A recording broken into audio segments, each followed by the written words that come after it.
Some people have given themselves over to demonic logic in pursuit of a relationship. How much sense does this make to you? Say, for example, you are in a relationship with someone and the person left you. Or you want to be in a relationship with someone and the person isn't giving you the time of day. What sense does it make to resort to witchcraft, to attack that person so viciously, so relentlessly, in an effort to convince that person that his or her life will be better with you? So again, as an outsider, you're trying to destroy the person's life to let him or her know how much better his or her life would be with you. Or maybe on the opposite end, where someone is trying to throw all kind of wickedness at you in an effort to convince you that your life will be better off with him or her.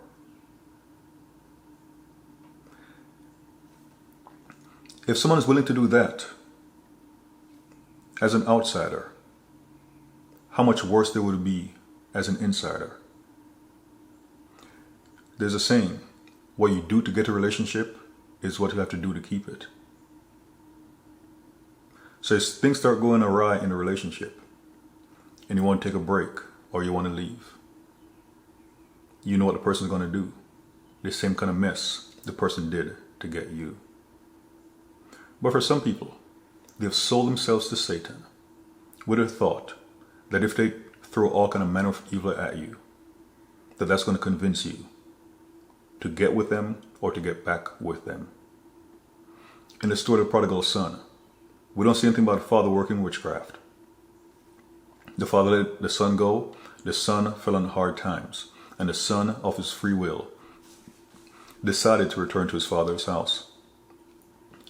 The thing is, when a person who's of sound mind, a person with the mind of Christ, knows that an individual or group, that they are waging spiritual warfare against the individual in an effort to get into a relationship, that person will follow 2 Corinthians 6:14-18, to have no fellowship with the unfruitful works of darkness, to not be unequally yoked together with an unbeliever, because there's no fellowship between light and dark, Christ and Belial. And as Amos said, can two walk together unless they be agreed? So some people, they've given themselves over to demonic logic by thinking they can use witchcraft to get or keep a person in a relationship. And the person knows it, that any kind of torment he or she's experiencing is because someone who's claiming to love him or her is doing those things.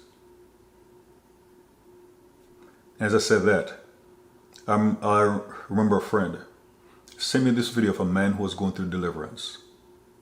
And he'd gone through deliverance several times. And just like in the book of Mark, where the demon spoke and said that we are legion because we're many, the demons were speaking out from inside the man, saying that the man's ex-wife had been sending the demons. The man's ex-wife, all she had to do was move on, but she's trying to torment that man's life. That is absolute wickedness. And if there was ever a chance of the relationship being brought back together, she ruined it with her witchcraft. So some people are giving themselves over to the devil by thinking they can use witchcraft in an effort to get someone back into a relationship. And that is absolute crazy. The only person it makes sense to is someone who's following demonic logic. And by the way, if you're someone who's under these attacks because someone's trying to get you into a relationship or get you back into a relationship,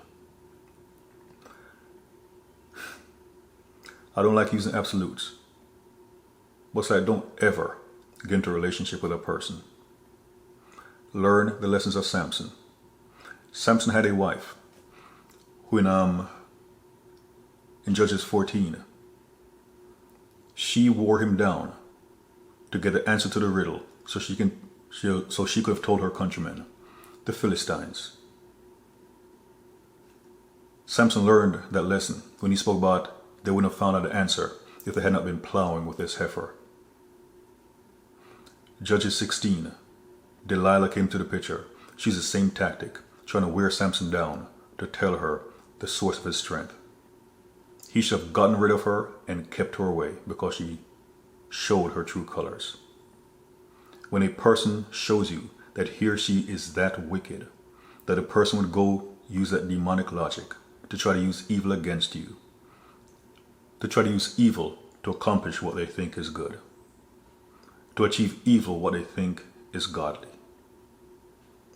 You keep that person out of your life forever.